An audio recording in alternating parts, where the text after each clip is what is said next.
Hello students, good morning everybody. आज हम going places जो चैप्टर है हमारा, उसकी क्वेश्चन आंसर जो है उसके बारे में बात करेंगे। जैसे कि इसका फर्स्ट क्वेश्चन है कि where was it most likely that the two girls would find work after school, यानी कि वो दोनों लड़कियां मतलब वो स्कूल छोड़ने के बाद में जब स्कूल एजुकेशन उनका कंप्लीट हो जाएगा तो उनको काम जो है वो कहाँ पर मिल सकता था या क्या पॉसिबिलिटी थी उनकी, उसके बारे में। तो Sophie and Jansie are the two girls who were most likely to work in the biscuit factory after the school. तो इसमें यह बताया गया है कि वो दोनों बिस्किट फैक्ट्री के अंदर ही काम करने के अनुकूल ही बनी थी, यानी कि स्कूल एजुकेशन पूर्ण होने के बाद में उनको और तो कोई काम मुश्किल था मिलना, सिर्फ बिस्कुट फैक्ट्री में जरूर वो काम उनको मिल सकता था, क्योंकि दूसरा काम करने के लिए उनके पास में इतना पैसा तो था नहीं जिससे कि वह कहीं और काम कर सके। Question number 2, what were the options that Sophie was dreaming of, यानी वो कौन से ऑप्शन थे, विकल्प, जिसके बारे में सोफी स्वप्न देख रही थी। यानी कि सोफी नाम की जो लड़की थी वो मोस्टली अपने स्वप्न में ही खोई रहती थी, यानी कि वह रियलिटी वर्ल्ड से अपने आप को दूर रखती थी और केवल काल्पनिक दुनिया में खोई रहती थी। तो why does जेंसी discourage her from having such dreams, तो जेंसी इस प्रकार के उसके स्वप्न को देखने के बारे में उसको डिस्करेज क्यों करती है। Sophie dreamed to open a boutique और बिकम एन एक्ट्रेस और ए फैशन डिजाइनर। सोफी ने क्या क्या स्वप्न देखे थे? Dreamed to open a boutique, boutique कहते हैं सौंदर्य प्रसाधन की दुकान या सौंदर्य श्रृंगार की दुकान खोलना चाहती थी वो, ये उसने एक स्वप्न देखा था। या फिर उसने कहा मैं एक एक्ट्रेस बनूंगी, और एक और प्लान उसने सोच रखा था फैशन डिजाइनर का। She plan that she would work on the position of a manager and would save money to open her own boutique.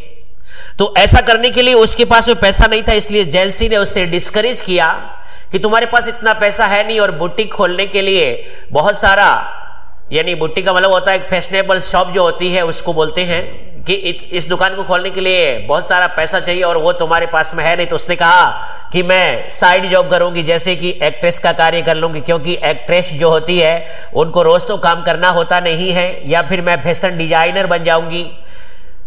और फिर उसका ये भी प्लान था कि मैं किसी कंपनी में मैनेजर बन जाऊंगी और मैनेजर को बहुत सारा पैसा मिलता है और उससे बहुत काफी पैसा बच जाएगा, और फिर जब पैसा पर्याप्त होगा उसके पास में तो वो अपना बुटीक लगा सकती थी।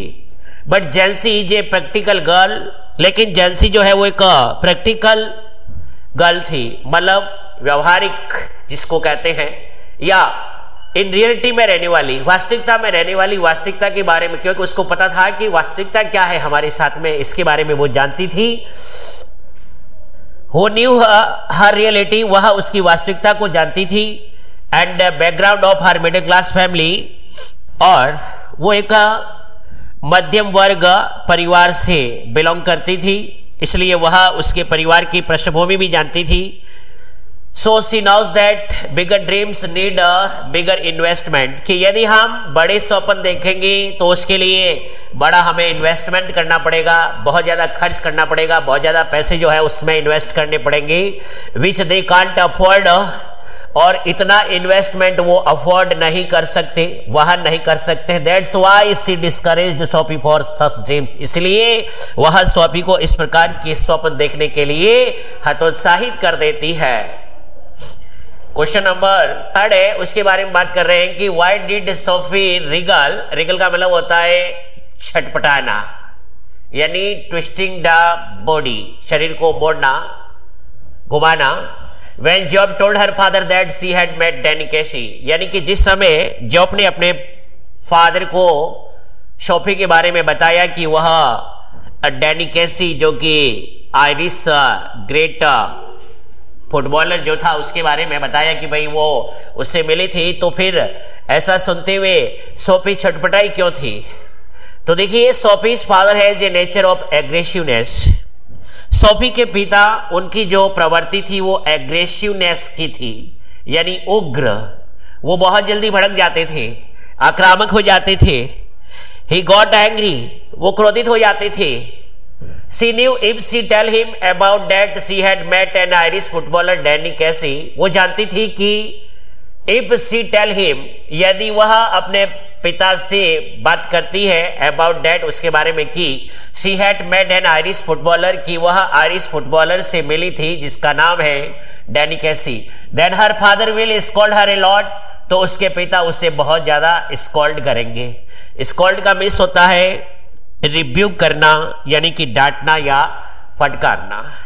सो when Job told his father about it, इसलिए जब जॉब ने उसे इसके बारे में अपने पिता से बताया कि भाई डैनी कैसी से सोफी जो है वो मिली है, so her father got angry, इसलिए उसके पिता गुस्सा हो गए। He turn his head to look at her with disdain, उन्होंने अपना सिर अपनी लड़की की ओर घुमाया, डिस्डेन तिरस्कार या घृणा के भाव से। सो सोफी रिगल्ड, इसलिए सोफी छटपटाने लगी। Where she was sitting at the table, वहां वो टेबल के पास में बैठी थी, और जब पिता ने इस तरीके से उसके सामने तिरस्कार या घृणा के भाव से देखा तो वो छटपटाने लगी कि पता नहीं अब पिताजी मुझे इसके बारे में क्या कहेंगे। Does job believe what Sophie said about her meeting with Danny Casey, यानी कि जब सोफी ने अपने भाई जॉब से कहा कि मेरी मुलाकात डैनी कैसी से हुई है, तो अब वो जॉब उस सोफी की कही गई बात पे विश्वास करता है या नहीं। तो देखिए, no, Geoff does not believe what she narrated to him about the meeting with Danny Casey. तो उसकी बहन ने जब डैनी कैसी की मीटिंग जो हुई थी उसके साथ में, और उसने उसके बारे में अपने भाई जॉब को नरेट किया, उसके बारे में बताया, तो उसने उसकी बात पर विश्वास नहीं किया।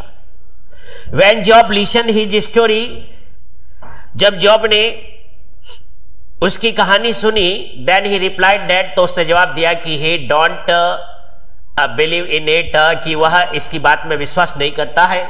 And when he asked her about how Danny Casey looks, so, और जब उसने पूछा कि डैनी कैसी कैसा दिखाई देता है, she explained, उसने इसके बारे में स्पष्ट कर दिया, but he was not convinced of his explanation, लेकिन उसने जो इसके बारे में स्पष्टीकरण दिया था, या जो उसके बारे में बताया कि डैनी जो है वो मतलब वो इस प्रकार से दिखाई देता है, उसके बारे में पूरा उसका अपीयरेंस उसके सामने एक्सप्लेन किया था, लेकिन जॉब को उसकी बात पर विश्वास नहीं हुआ था। Question number 5, does her father believe her story, क्या उसके पिताजी जो है वो सोफी की उस कहानी के अंदर विश्वास करते थे? No, his father did not believe on her story, नहीं, उसके पिताजी उसकी कहानी में विश्वास नहीं करते थे। When Sophie told him about Danny कैसी, जब सोफी ने उसको अपने पिता को डैनी कैसी के बारे में बताया, he looked at her with disdain, तो उसके पिता ने उसकी तरफ तिरस्कार के भाव से देखा। एंड थॉट एज इट हर, और उन्होंने ये सोचा, हर अनदर वाइल्ड स्टोरी, कि यह इस लड़के की दूसरी कपोल कल्पित या काल्पनिक कहानी है। एंड ही इग्नोर्ड हर, और उसने यानी कि उसके पिता ने उसकी बात को अनदेखा कर दिया। And started talking about another football player, और उन्होंने दूसरे अन्य फुटबॉल के खिलाड़ी के बारे में बात करना शुरू कर दिया था। Question number 6, how does Sophie include her brother job in her fantasy of the future, यानी कि सोफी जो है वो अपने भाई जॉब को अपने फ्यूचर की कल्पना में या फैंटेसी में किस तरीके से जो है वो शामिल कर लेती है। Sophie's father don't give her so much freedom, Sophie के पिता जो है वो बहुत ही एग्रेसिव नेचर के आदमी थे, इसलिए वो अपनी बेटी को इतनी अधिक घूमने फिरने की आजादी नहीं देते थे। टू वांडर आउटसाइड, यानी कि बाहर घूमने की, as Geoff got freedom from father, जैसा कि जो फ्रीडम जॉब ने अपने पिता से प्राप्त कर रखी थी। जॉब कहीं भी आ जा सकता था, उसको हर जगह घूमने की आजादी थी, लेकिन सोफी को इस तरह की आजादी नहीं मिली हुई थी, क्योंकि as he is a boy, क्योंकि वो एक लड़का है, so she feels jealous of him, इसलिए सोफी को अपने भाई से जेलस फील होता है। जेलस का मतलब होता है ईर्ष्या, उसको उससे ईर्ष्या होने लग जाती है कि मेरे भाई को इतनी स्वतंत्रता है, इधर उधर घूमने की, बाहर की दुनिया में घूमने की, और मुझे कहीं घूमने नहीं दिया जाता है। तो ये जान करके सोफी अपने भाई से जेलस करने लग जाती है, ईर्ष्या करने लग जाती है। शी ड्रीम्ड दैट, वह यह स्वप्न देखती है कि one day she will go out with job. फिर वह सोचती है कि एक दिन वह जॉब के साथ बाहर घूमने जाएगी, वियरिंग येलो ड्रेस पहन करके। And she fantasises that world will greet him, और फिर वो ये कल्पना करती है कि दुनिया उनका अभिवादन करेगी, स्वागत करेगी। Question number 7, which country did Danny कैसी प्ले फॉर, यानी कि डैनी कैसी किस देश के लिए खेलता था। तो Danny Casey used to play football for Ireland team, यानी कि डैनी कैसी कौन सी टीम से था, आयरलैंड टीम से था। Next question, Why did not Sophie want Jancy to know about her story with Danny? Sophie क्यों नहीं चाहती थी कि जेंसी उसकी इस कहानी के बारे में नहीं जाने। कौन सी कहानी, डैनी, यानी उसका मीटिंग जो डैनी कैसी से हुआ था, इसकी कहानी वो जॉन्सी को नहीं बताना चाहती थी। अब उसकी वजह क्या थी, क्योंकि वो जेंसी को गौकी मानती थी। गौकी का मतलब होता है फूहड़, बेढंगी, यानी कि वो एक बैकबाइटर थी, चुगलखोर, हर बात जो है वो इधर उधर प्रसारित कर देती थी, इसलिए वो उसको बताना नहीं चाहती थी। Sophie and जेंसी were good classmates, Sophie और जेंसी दोनों जो है, जेंसी होगा ये, वो दोनों अच्छी सहपाठी थी, साथ में पढ़ती थी। But in spite of that, लेकिन इसके बावजूद she did not want to tell Jency, फिर भी वह जेंसी को ये बात नहीं बताना चाहती थी।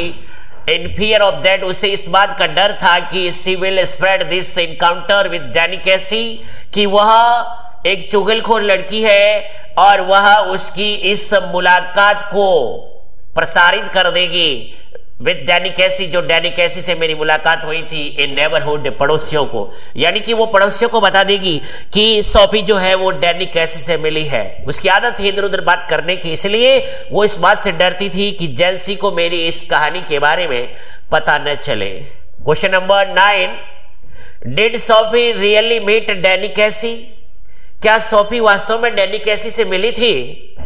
In reality she did not meet Danny Casey, यानी कि वास्तविकता में उसकी मुलाकात डैनी कैसी से नहीं हुई थी। She made a fake story, उसने एक झूठी कहानी बनाई थी। Only to get attention from Geoff and others, वो केवल जॉब और अन्य लोगों का अपनी ओर ध्यान आकर्षित करने के लिए उसने ये मनगढ़ंत एक कहानी बनाई थी कि मैंने डैनी कैसी से मुलाकात की है। Which was the only occasion when she got to see Danny Casey in person? वो एकमात्र अवसर कौन सा था जिस समय उसने व्यक्तिगत रूप से डैनी कैसी से मुलाकात की थी, यानी कि नजदीक से देखा था बिल्कुल। It was a day when Sophie's family went to United for watching Ireland football match. ये वो दिन था जब सोफी का पूरा परिवार जो है यूनाइटेड गया था for watching the Ireland football match. Ireland का जो फुटबॉल मैच चल रहा था उसको देखने के लिए। वेयर शी सॉ डैनी, जहां पर उसने डैनी को देखा था। Made second goal for his team, जहां पर डैनी ने अपनी टीम के लिए दूसरा गोल किया था। बाय बीटिंग टू डिफेंडर्स, दो गोल रक्षकों से पास लेते हुए, यानी कि उनसे बचाव करते हुए। And goal keeper and made team win that match by 2-0, और उसने वो गोल रक्षकों से गच्छा देते हुए भी उसने वो सेकंड गोल दाग दिया था, और इस तरीके से उसकी टीम जो है वो 2-0 से जीत गई थी। 2-0 से, यानी 2-0 से उसकी आयरलैंड की टीम वो फुटबॉल का मैच जीत गई थी। उस समय जरूर उसने डैनी कैसी को पास से देखा था। Next question, Sophie and Jancy were classmates and friends. What were the difference between them that show up in the story? Sophie and Jancy were classmates and friends. Sophie और Jancy दोनों सहपाठी भी थी और मित्र भी थी। What were the differences between them? अब उन दोनों में अंतर क्या था?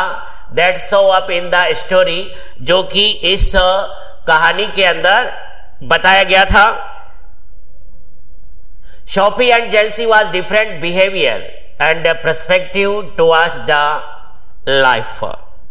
सोफी और जेंसी अच्छी मित्र थी और अच्छी सहपाठी भी थी, साथ में पढ़ती थी, बहुत अच्छी उनमें बनती थी। लेकिन उन दोनों का डिफरेंट बिहेवियर जो था, उनका दोनों का व्यवहार जो है वो भिन्न था।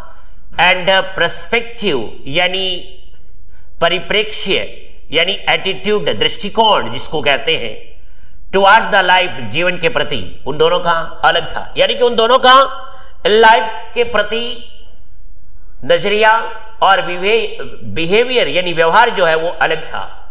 All the time Sophie lives in her own dream and imagination. Sophie पूरे समय अपने स्वप्नों में और कल्पनाओं में खोई रहती थी, dream and imagination.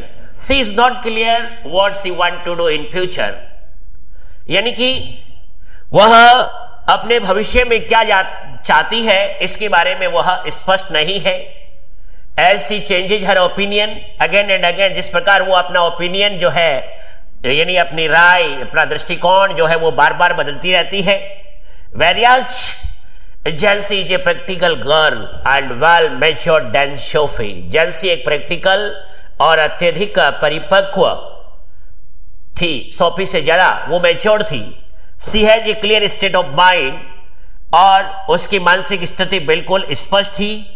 What she have to do in future, कि उसे भविष्य में क्या करना है इसके बारे में वो अच्छी तरह समझ सकती थी। और she tries to make a clear perspective of life, वह जीवन के इस दृष्टिकोण को स्पष्ट करना चाहती है।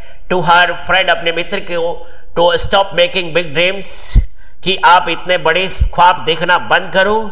After knowing the reality of their family background, क्योंकि वह जानती थी और उसे बताती थी कि हमारा फैमिली बैकग्राउंड क्या है। पहले हमें इसके बारे में सोचना चाहिए कि हमारा परिवार जो है वो कितना मतलब वहन कर सकता है, कितना इन्वेस्टमेंट कर सकता है, हमारी जो एक फाइनेंशियल कंडीशन क्या है, इसके बारे में सोच विचार करके ही हमें इन्वेस्टमेंट करना है, या उसी तरह का स्वप्न देखना है, न कि उससे परे का स्वप्न देखना है। And financial condition and remind her that, और वह उसे यह भी याद दिलाती है कि they will have to work in biscuit factory later, कि उन्हें केवल बाद में बिस्कुट की फैक्ट्री में ही काम करना है, इसके अलावा उनके लिए इस दुनिया में कोई काम नहीं है। Question number 12, how would you describe the character and temperament of Sophie's father, यानी आप किस तरीके से सोफी के पिता का कैरेक्टर यानी चरित्र और उसका मिजाज जो है, टेम्परामेंट व्यक्त करते हो। सोफीज फादर है जे राउंड चब्बी फेस, चब्बी का मतलब होता है गोल मटोल, यानी कि fat and fleshy, who has aggressive nature, और वह एक आक्रामक या गुस्सेल प्रवृत्ति की इंसान थी। टुवर्ड्स हर डॉटर, सोफी अपनी पुत्री सोफी के प्रति, वो scarce of his aggressive nature, Sophie जो कि अपने पिता की एग्रेसिव नेचर के कारण यानी उनके आक्रामक या गुस्सेल प्रवृत्ति के कारण वह उनसे स्केर्स हो जाती है, मतलब डर जाती है। ही नोज द रियलिटी, उसके पिता वास्तविकता को जानते हैं। And don't believe in Sophie's wild narrative stories, और वो सोफी के ये मतलब काल्पनिक जो कहानी उसने वर्णित की थी उसके बारे में विश्वास नहीं करते थे।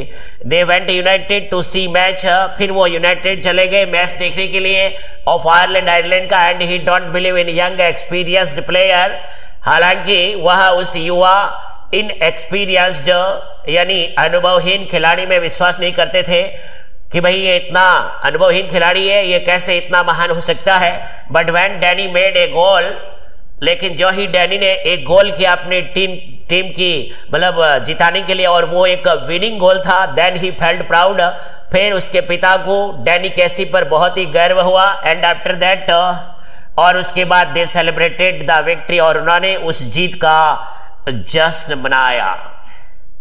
Question number 13, why did Sophie like her brother job more than any other person, यानी सोफी अन्य लोगों से ज्यादा अपने भाई जॉब को क्यों चाहती थी। फ्रॉम हर पर्सपेक्टिव, अपने उस दृष्टिकोण से या परिप्रेक्ष्य से। व्हाट डिड ही सिंबलाइज, और वह इसको क्या सिंबलाइज करता था, वो क्या प्रतीक था उसके लिए। Geoff has a friendly nature with his sister, Geoff का नेचर था वो फ्रेंडली था, एमिएबल, यानी मित्रवत।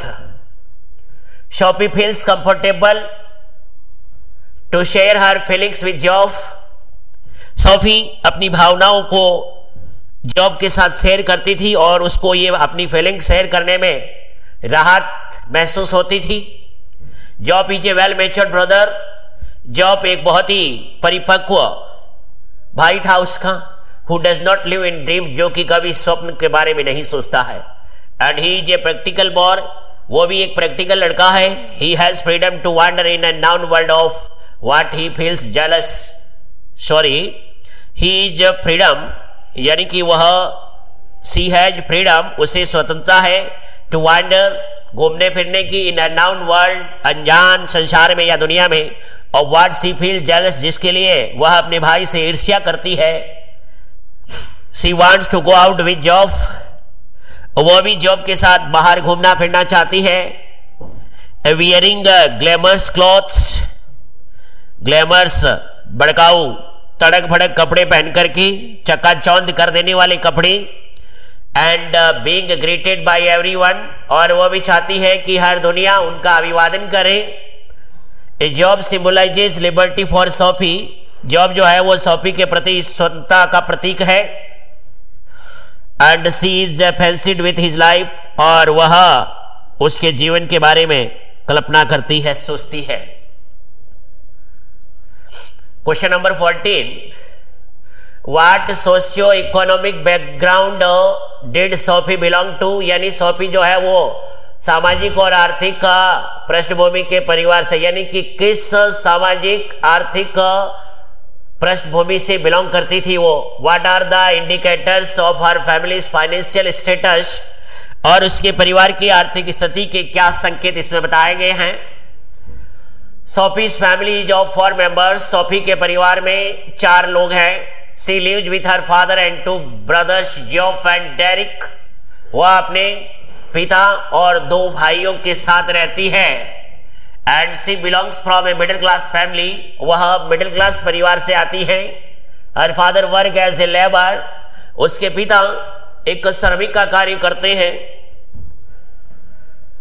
And his brother job is an apprentice mechanic, और उसका भाई जॉब जो है वो अप्रेंटिस है, ट्रेनी, प्रशिक्षु, mechanic.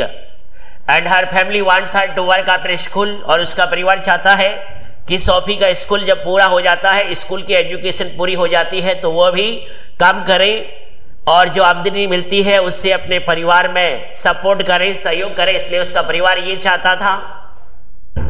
She dreams lot of work, हालांकि वह बहुत सारे कार्यों के बारे में स्वप्न देखती है। Which is out of her family background, जो कि उसके परिवार की पृष्ठभूमि या परिवार की जो फाइनेंशियल कंडीशन है उसके अकॉर्डिंग वो सारे कार्य उनकी पहुंच से दूर है। विच जेंसी मेक हर रियलाइज्ड, जो कि जेंसी उसे एहसास कराती है। एंड टोल्ड लेटर, और बाद में उसने इसके बारे में बताया। They would have to work in a biscuit factory, कि सोफी हम लोग केवल बिस्किट फैक्ट्री के काम करने के अनुकूल ही बने हैं, हमारे लिए कोई दूसरा काम नहीं है। विच जेंसी मेक हर, अच्छा ये तो हो गया। They would have to work in a biscuit factory, this is the condition of her family, बस ये इस तरीके से जो है उसके परिवार का कंडीशन था, स्थिति था, जिसमें ये क्वेश्चन में पूछा गया था कि सोशियो इकोनॉमिक बैकग्राउंड क्या था, या कौन से सोशियो इकोनॉमिक बैकग्राउंड से सोफी जो है वो आती थी और उनके परिवार का फाइनेंशियल स्टेटस क्या था।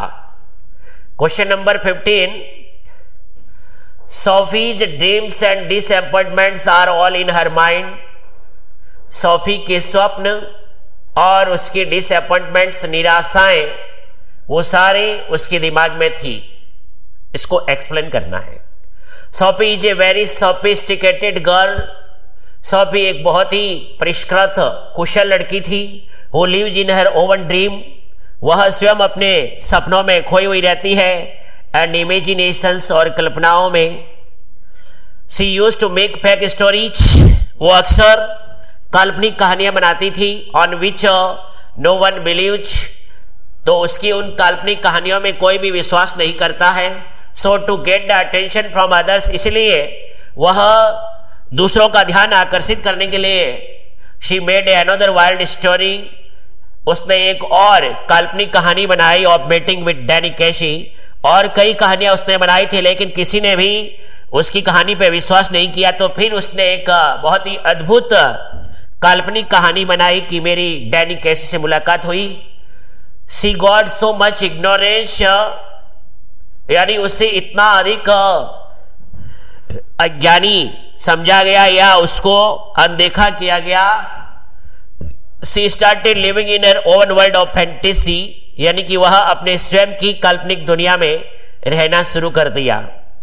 When Danny did not arrive on second date, जब दूसरी तारीख को डैनी नहीं आया, she disappoints, वो निराश हो जाती है। She was not willing to accept the reality, अब वह वास्तविकता को स्वीकार करने की इच्छुक नहीं थी। Therefore, her dreams and disappointments, इसलिए उसके स्वप्न और उसकी निराशाएं आर फिगमेंट्स, फिगमेंट्स कहते हैं कपोल कल्पित काल्पनिक ऑफ हर इमेजिनेशन, उसकी कल्पना की। इस तरीके से इस क्वेश्चन के माध्यम से जो आंसर आपको बताया गया है कि Sophie's dreams and disappointments are all in her mind. इसी के साथ में इस चैप्टर के ये सारे क्वेश्चन यही एंड हो जाते हैं और इसी के साथ ये चैप्टर एंड हो जाता है गोइंग प्लेसेज।